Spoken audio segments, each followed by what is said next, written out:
moment in history, in my opinion, and the great success we've had in Venezuela and all other places. Every place we've gone, we've had tremendous success. But while we're doing all of these things, we're achieving major strides toward completing our military objective.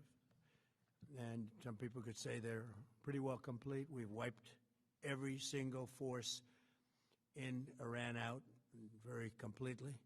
Most of Iran's naval power has been sunk. It's on the bottom of the sea. It's almost 50 ships. I was just notified it's 51 ships. I didn't know they had that many. Didn't last very long. And these are fighting vessels. They're meant to fight, but they're not meant to fight against us. We continue to target Iran's drone and missile capabilities. Their drones are way down. Their drone manufacturing has been hit starting today. We know all of the places they manufacture the drones, and they're being hit one after another. Their missile capability is down to about 10%, maybe less.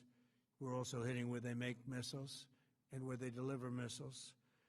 We've struck over 5,000 targets to date, some of them very major targets, and we've left some of the most important targets for later in case we need to do it. If we hit them, it's going to take many years for them to be rebuilt, having to do with electricity production and many other things. So we're not looking to do that if we don't have to. But they're the kind of things that are very easy to hit, but very devastating if they are hit. We are waiting to see what happens before we hit them.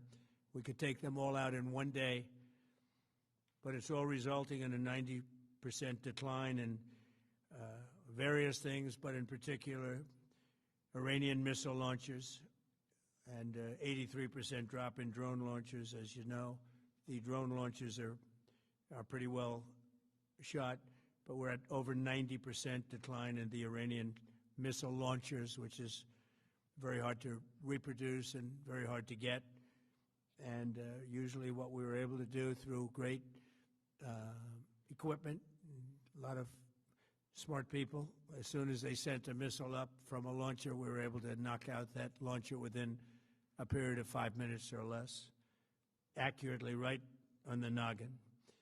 So now we have low-cost interceptors effectively combating Iranian drones, and our B-2 bombers recently dropped dozens of 2,000-pound bombs to destroy missile launchers all over Iran and buried deep under Iranian soil in many cases. The soil was no match.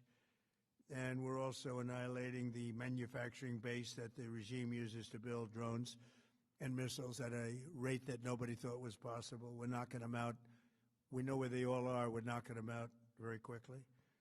We're ahead of our initial timeline by a lot. I would say that we probably would not have thought after a month we'd be here, in addition to the fact that we've taken out the leadership twice and maybe 3 times. And we, as you know, we want to be involved. We don't want another president that maybe wouldn't be willing to do what I'm willing to do for the good of the world, for the good of our nation, to be stuck with the situation in 5 years or 10 years from now. So we think they should put a president in, or the head of the country in, that's going to be able to do something peacefully for a change. They've been doing this for 47 years, killing people for 47 years, whether it's the barracks or even the SS Cole where they were involved. Very strongly, they always denied it. But where they were very strongly involved in all of the people that died through the roadside bombs, died and are right now walking around with no legs, no arms, a face that's been so badly damaged. The Iranian regime has been attacking Americans and spreading terror for 47 years, and despite these countless opportunities to renounce their nuclear ambitions, which they had just a short while ago, they told Mr. Witkoff, who is standing right over here, they said, they actually said, we want to keep building. Essentially, in a real nutshell, we want to continue to build nuclear weapons. If we didn't knock out Midnight Hammer, if we didn't knock out their Iranian potential, if we didn't do that with Midnight Hammer, they would have had a nuclear weapon. They would have used it long before now. And at a minimum, Israel would have been annihilated. I was very lucky that we had the courage to do that, that we had the talented pilots and the great equipment. The B-2 bombers are unbelievable. We ordered 25 more, by the way, the newer, better version. We have the greatest military in the world. We have the greatest equipment in the world by far.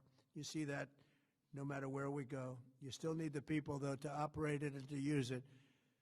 And those are the people that we cherish. Even after we obliterated their key nuclear sites in Operation Midnight Hammer, they never negotiated in good faith. They still continued to say, we want to build nuclear. We want enrichment at levels that were unacceptable. And they even turned down an offer for unlimited free nuclear fuel forever for civilian purposes. We had people offering them free nuclear fuel. They weren't interested in that because they wanted to build a nuclear weapon. So instead, the regime was trying to reconstitute its weapons program at a different site. They couldn't go back to where they were, the 3 sites that we obliterated. But they were starting work at another site, a different site, different kind of a site. And that was protected by granite. They wanted it protected. Granite's pretty good, but they wanted it protected by a lot deeper. They wanted to go a lot deeper, and they started the process while rapidly building conventional ballistic missiles. They were going to do it all at the same time. It threatened our overseas bases and soon could have reached even our homeland. The regime's intention was to use this exponentially growing ballistic missile threat to make it virtually impossible to prevent them from obtaining a nuclear weapon. So as you probably saw, they had a tremendous number of missiles, most of which are now being used or destroyed, and very unsuccessfully used because we have been able, for the most part, to shoot them all down. What incredible technology. The Patriots have been unbelievable, and other things. And the laser technology that we have now is incredible. It's coming out pretty soon. Where literally lasers will do the work of, at a lot less cost, do the work of what the Patriots are doing or what other things are doing.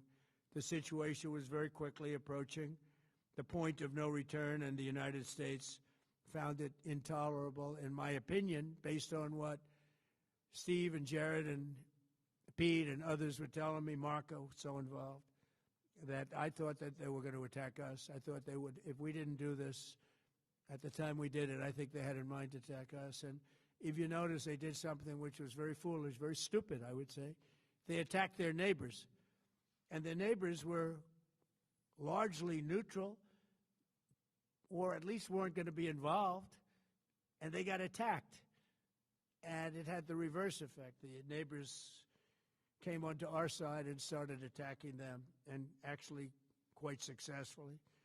If you look at Saudi Arabia, you look at UAE, Qatar, and others, but they were strong and they were smart, but they got attacked. Nobody, when I first heard it, I said, no, somebody made a mistake. There was no mistake. UAE had over 1,000 missiles shot at it, knocked them almost all down. On the very first day I came down the escalator in 2015, I said, quote, I will stop Iran from getting nuclear weapons, and all I'm doing is keeping my promise. Think of that. That was in 2015. I said it. It was a threat then and a much bigger threat now, but no longer a threat, not for a long time anyway.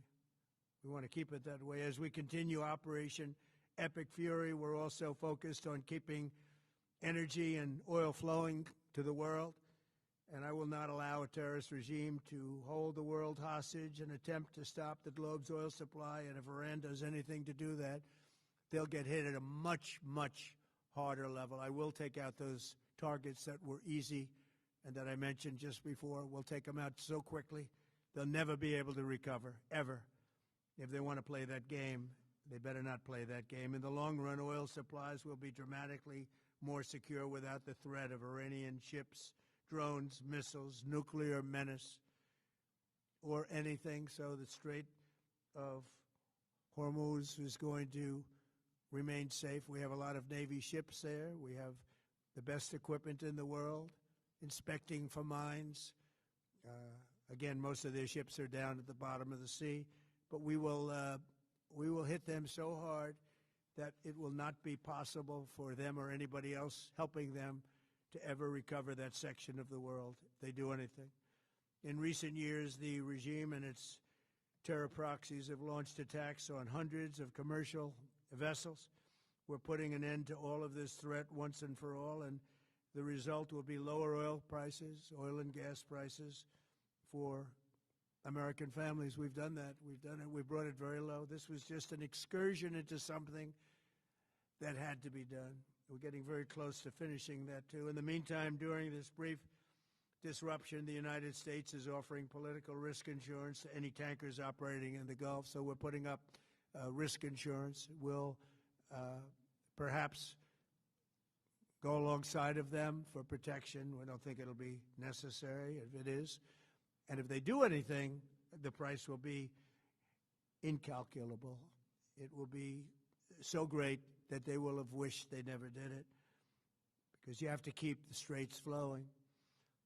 With all of that, it affects other countries much more than it does the United States. It doesn't really affect us. We have so much oil. We have tremendous oil and gas, much more than we need. We have Venezuela now as our new partner, great partner. They've worked out so wonderful. We're working with the administration, the president, and it's a massive source of oil, gas, everything. But we're in a very good position, but very unfair to other parts of the world, like China as an example. I mean, we're doing this for the other parts of the world, including countries like China. They get a lot of their oil through the straits. So we're doing this. We have a very good relationship with President Xi in China. I'm going there in a short period of time, and we're protecting the world from what these lunatics are trying to do, and very successfully, I might add. We're also waiving certain oil-related sanctions to reduce prices. So we have sanctions on some countries. We're going to take those sanctions off till this straightens out. Then who knows, maybe we won't have to put them on. There'll be so much peace. But when the time comes, the U.S. Navy and its partners will escort tankers through the Strait if needed. I hope it's not going to be needed, but if it's needed, we'll escort them right through. And we have the greatest mine-sweeping ability. We have the greatest ships, and all of the, we know exactly where they're placed. We'll get them out of there very fast, but we hope we don't have any of that. And again, if they do that, if they play that game, we're going to hit them at a level that they have not seen before. So we're winning very decisively. We're way ahead of schedule. Our military is the greatest in the world, with the greatest equipment and the greatest people in the world. Nobody's ever seen anything like it. Iran's a very powerful country. They were going to take over the Middle East. If we did not hit them, they were going to take over the Middle East. They had thousands and thousands since their last hit. They had thousands and thousands of missiles and everything else. Most are now destroyed.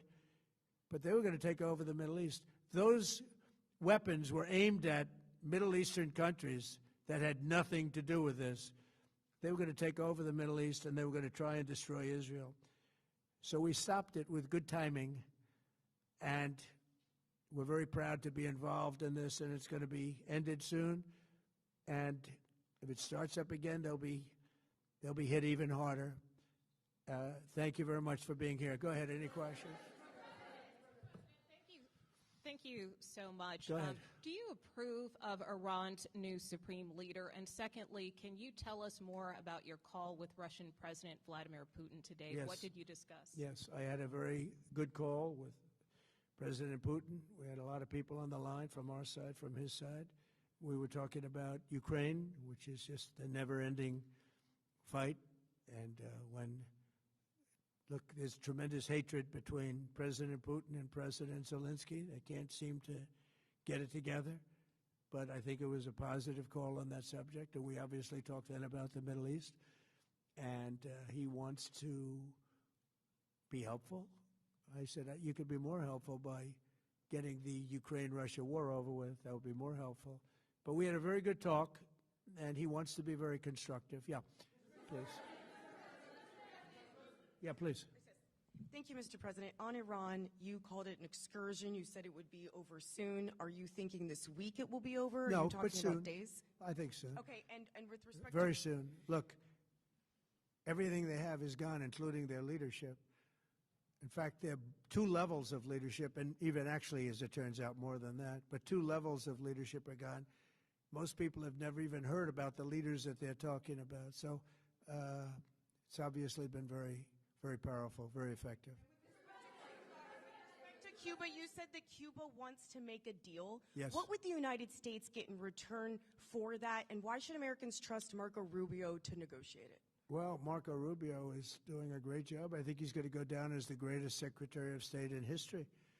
Look at what we've done as a presidency. Look at what we've done as an administration. They trust Marco, and so do the American people trust. He's been successful no matter where he's been. He also speaks the language, which is always nice and always helpful. But he's dealing, and it may be a friendly takeover. It may not be a friendly takeover. It wouldn't matter because they're down to, as they say, fumes. They have no energy. They have no money.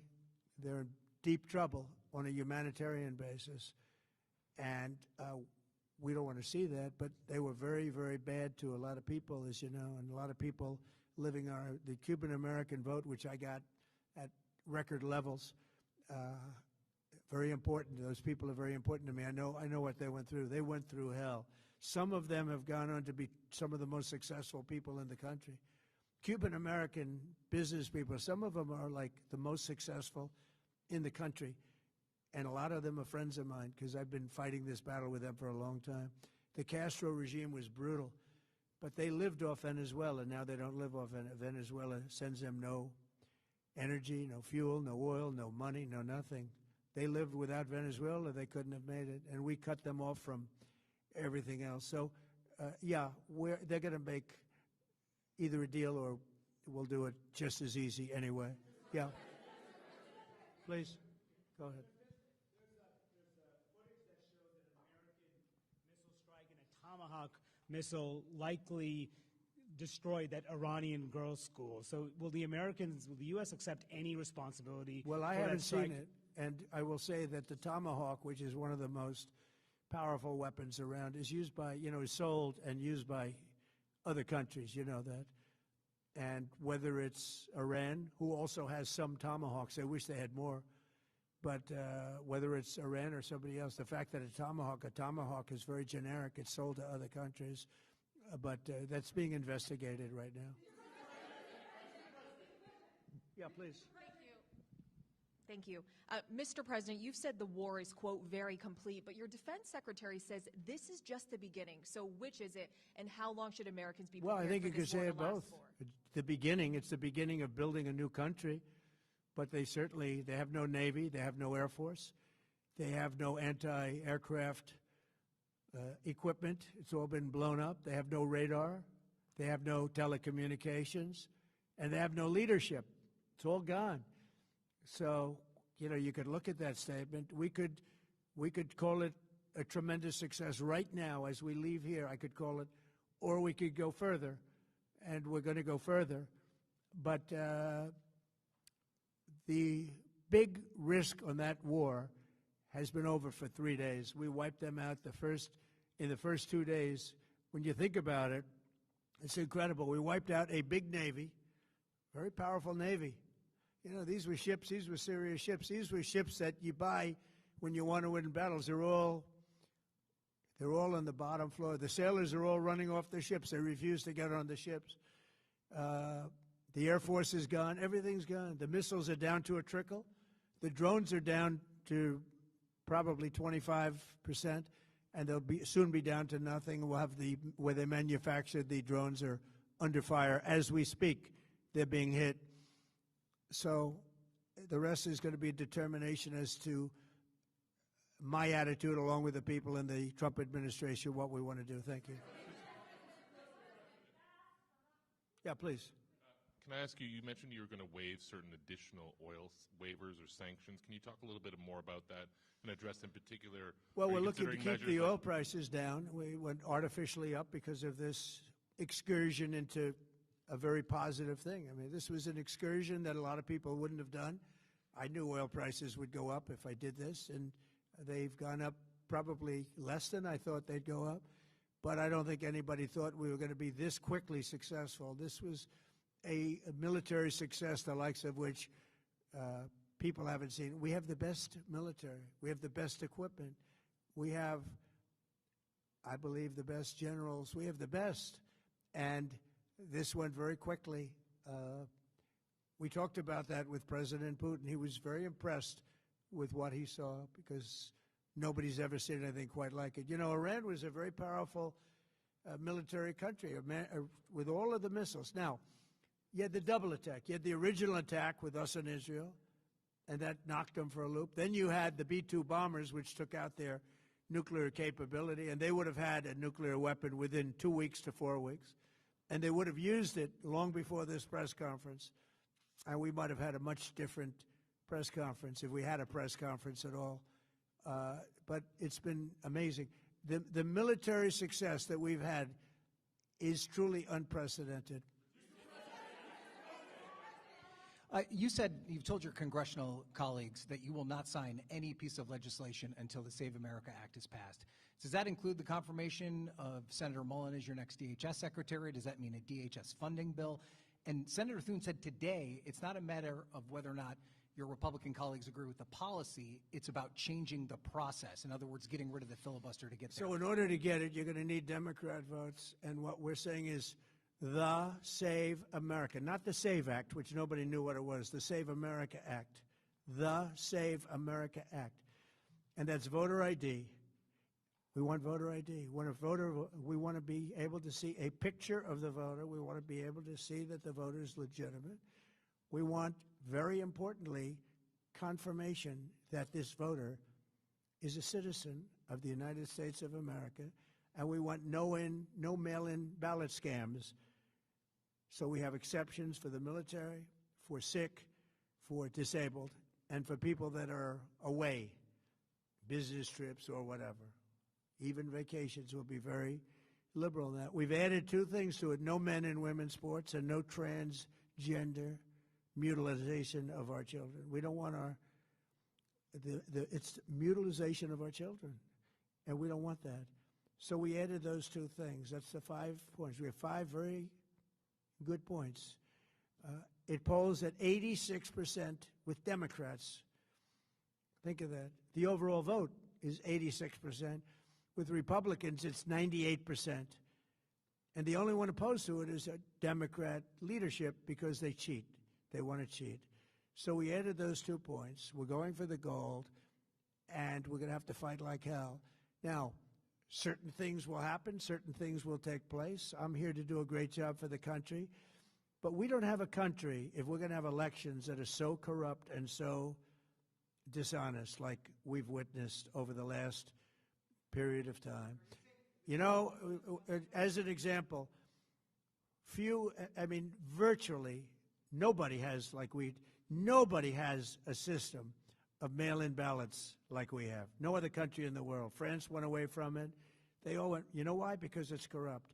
And Jimmy Carter, when he had a commission, frankly, I think it's probably the best thing Jimmy Carter did.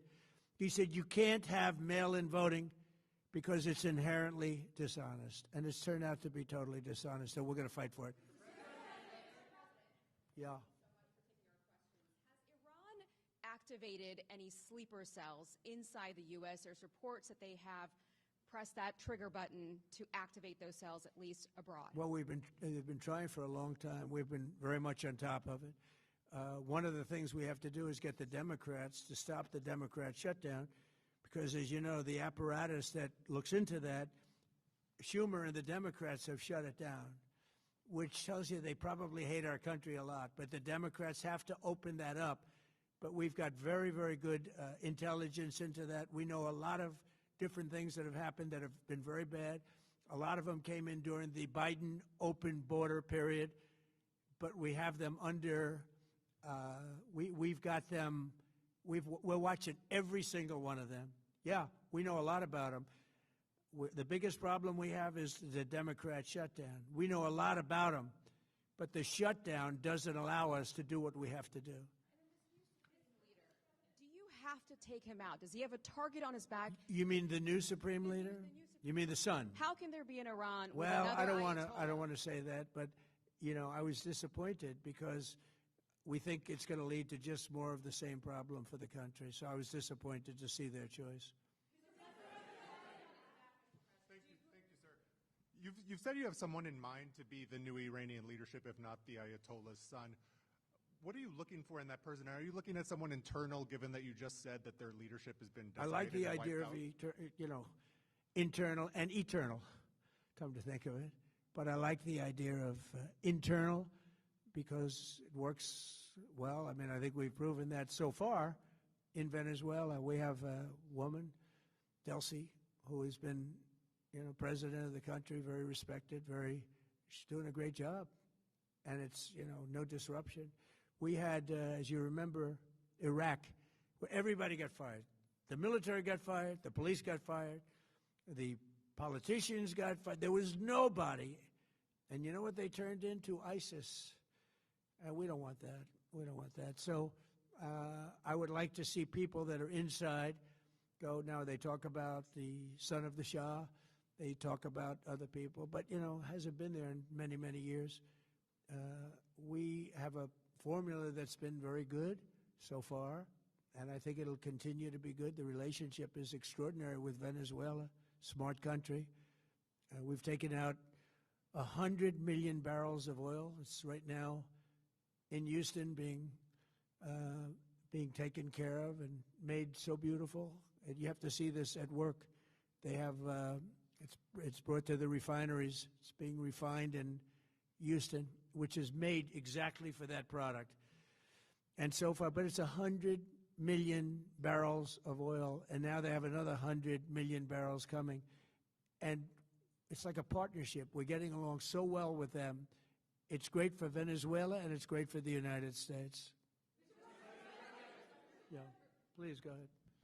Mr. President, you just suggested that Iran somehow got its hands on a Tomahawk and bombed its own elementary school on the first day of the war. But you're the only person in your government saying this. Even your defense secretary wouldn't say that when he was asked, standing over your shoulder on your plane on Saturday.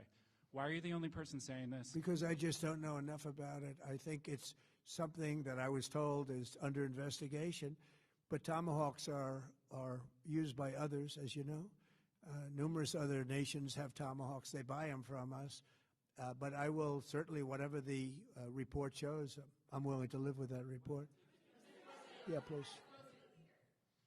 You said earlier that we've already won in many ways, but we haven't won enough. What do you consider enough? What's your baseline? Where they're not going to be starting the following day to develop a nuclear weapon.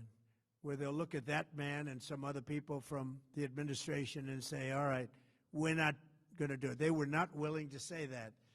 And when Steve called up and he said that to me, I said, well, here we go. Let's do it the hard way. But the hard way, I think, is probably the easy way.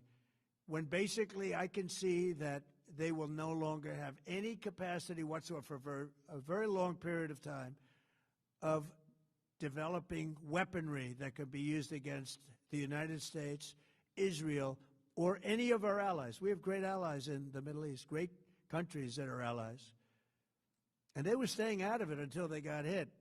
Someday they'll have to do a story. Why did he do that? Why did they do that? But they were going to hit them. If I didn't hit them first, they were going to hit our allies first. I believe, upon information and belief, but I believe that he was going to, they were going to take over the Middle East. They were looking to take over the Middle East. Now, had Operation Midnight Hammer not taken place, that was definite, because they would have had a nuclear weapon within a matter of weeks. But that took place. That was a setback. But look at the number of missiles they were able to buy and make over the last 6 months. And those missiles were aimed at various countries. And when you look at over 1,000 missiles shot at like UAE, they were looking to take over the Middle East. We got there first. We're lucky. I'll tell you what, the Middle East and those countries, very rich countries, are very lucky that I was president instead of somebody else. Points of disagreement between yourself and your vice president when it comes to U.S. action in Iran? I don't think so, no. We get along very well on this. He was, I would say, philosophically a little bit different than me. I think he was maybe less enthusiastic about going, but he was quite enthusiastic. But I felt it was something we had to do. I didn't feel we had a choice. If we didn't do it, they would have done it to us. I felt, based on the negotiations that were being had by Steve Witkoff and Jared Kushner and Marco and Pete and everybody was involved, I felt that they were looking to tap us along before they hit, and I thought they were going to hit. And if they hit us first, that would have been a very bad thing. In the back, please, in the back.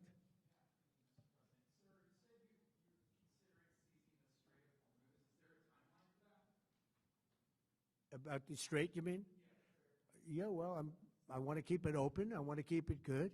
You know, it doesn't pertain to us so much as it does to China. We're really helping China here and other countries because they get a lot of their energy from the Straits. But, hey, look, we have a good relationship with China. It's my honor to do it. Yeah. Supreme Leader, you have called him an unacceptable choice. So does he have a target on his back? And how can you say I don't want to say whether or not he does because that would be inappropriate. But, hey, look, I had a target on my back because, as you people wrote pretty well, they caught the assassin that was after me. So we just got them first. But they caught the assassin. They have him now in custody that was after me. So, you know, but people don't like to mention that. But they did catch him. And I'd like to congratulate our military, Secret Service, FBI, all of the people that worked on that. But they did. Yeah, please.